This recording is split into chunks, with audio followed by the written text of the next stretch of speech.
جب تم سکون کی کمی محسوس کرنے لگو تو توبہ کرو، کیونکہ انسان کے گناہ اسے بے چین رکھتے ہیں۔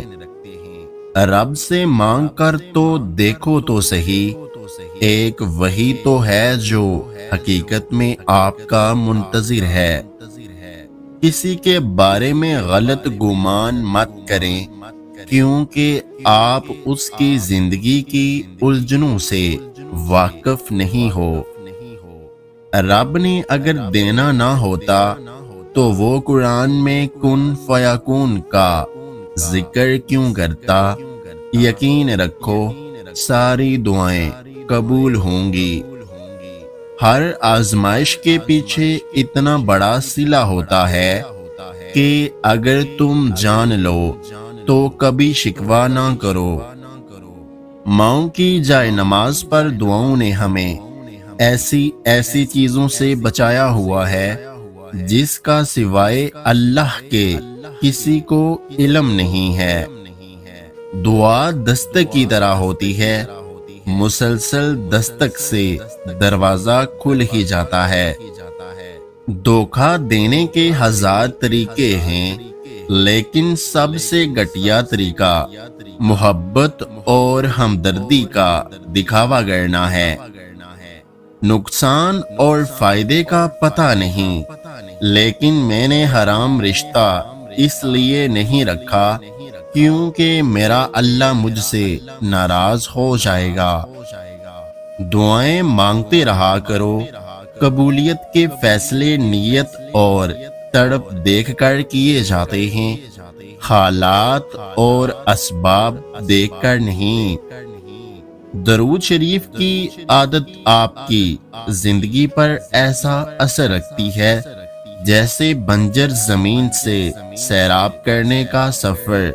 تو جب بھی دل اداس ہو، آزمائش میں گھبرایا ہوا پائیں خود کو، تو دل کی بنجر زمین کو درود شریف سے معطر کریں، پھر سکون خوشحالی کے باغ عطا ہوں گے۔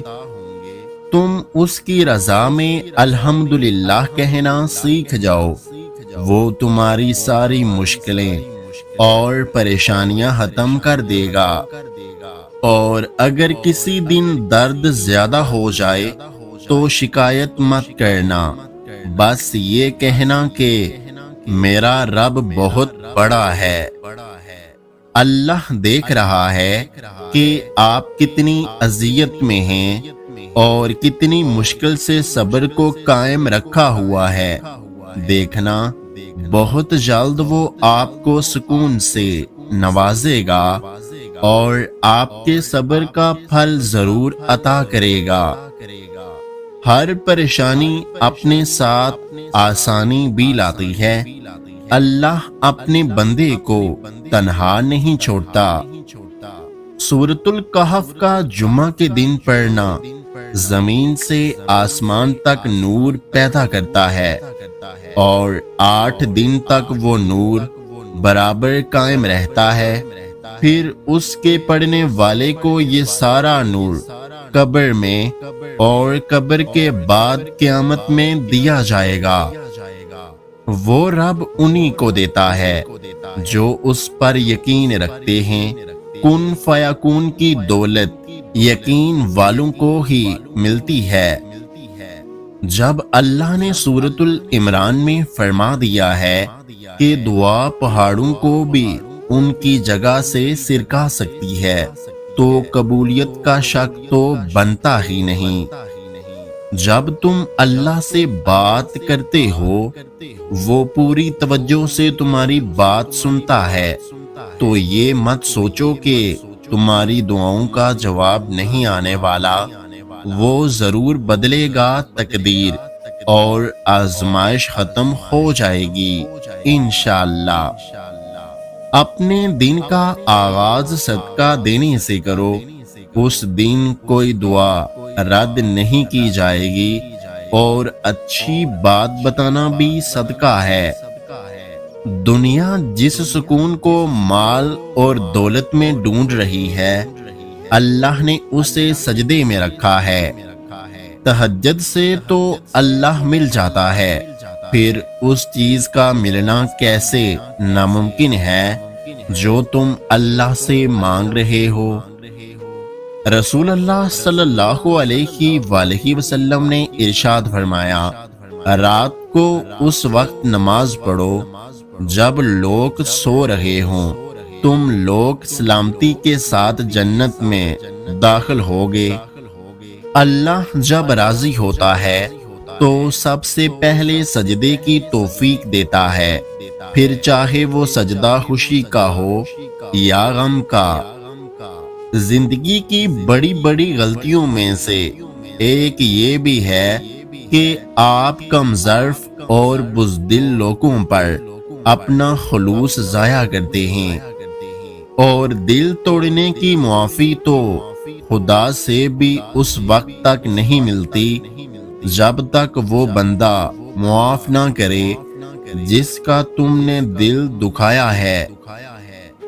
رب فرماتا ہے، یہ نا امیدی کے وسوسے تمہیں تباہ کر دیں گے، میں نے نہ تمہیں تنہا چھوڑا ہے اور نہ ہی تم سے بیزار ہوں۔ مطمئن ہو جاؤ، کیونکہ اب تمہیں تمہارے صبر کا انعام بہت جلد ملنے والا ہے۔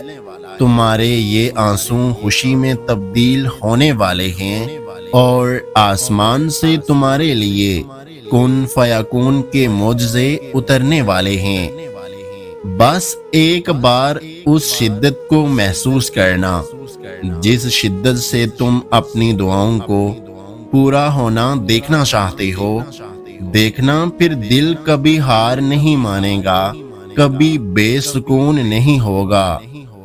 جب آپ بہت تھک جائیں اور آپ کو لگے کہ اب آپ میں دعا مانگنے کی ہمت نہیں ہے، تو خالی ہاتھ پھیلا دیا کریں۔ ہاتھ پھیلانا ہی اس بات کی دلیل ہے کہ آپ رب کائنات کے محتاج ہیں، اور اللہ تو خاموشیاں بھی سن لیتا ہے۔ اگر سب کچھ الٹا ہو رہا ہے زندگی میں، تو اللہ کی مدد کے لیے تیار ہو جاؤ، کیونکہ جہاں حالات برداشت سے باہر ہو جائیں، وہیں سے اللہ کی رحمت شروع ہو جاتی ہے۔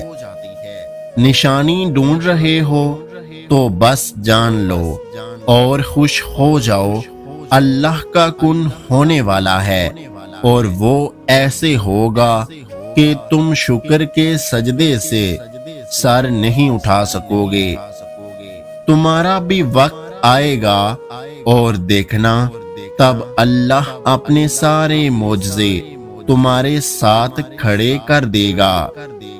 میں نے سسک کر کہا، یا اللہ میرے ہاتھ خالی ہیں، تو اللہ نے قرآن سے جواب دیا، اور جلد ہی آپ کا رب آپ کو اتنا دے گا کہ آپ خوش ہو جائیں گے۔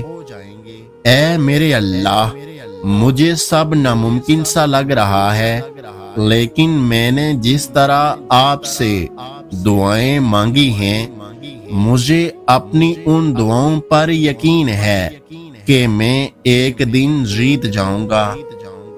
پتہ ہے ہم بے سکون تب ہوتے ہیں جب ہم اللہ پر اس طرح سے یقین نہیں رکھتے جیسے رکھنا چاہیے، پھر ہمارا دل بے چین رہتا ہے اور ہر چیز بے معنی اور اداس سی لگتی ہے۔ حالانکہ تمہیں لگتا ہے کہ یہ ناممکن ہے، پھر بھی مسلسل اسی دعا کا مانگنا یہ قبولیت کی نشانی نہیں تو اور کیا ہے؟ کیا پتہ تمہارے اس صبر کے بدلے اللہ نے تمہارے لیے وہی کچھ مقرر کیا ہو جو تم اس سے مانگتے مانگتے نہیں تھکتے۔ یقین رکھو اللہ پر تمہارا انتظار ضائع نہیں جائے گا۔ تمہیں یہ امید ہے نا کہ اللہ تمہاری ساری دعائیں قبول کر لے گا، تو یقین رکھو جس رب نے تمہیں امید دی ہے وہ جلد ہی قبولیت کی خوشخبری بھی دے گا۔ اگر آج کی ہماری یہ ویڈیو آپ کو اچھی لگی ہے تو ہمارے یوٹیوب چینل کو سبسکرائب کرنا مت بھولیے گا۔ اپنا اور اپنے چاہنے والوں کا بہت سارا خیال رکھیں، مجھے دعاؤں میں یاد رکھیں۔ ویڈیو دیکھنے کا بہت بہت شکریہ۔ اللہ حافظ۔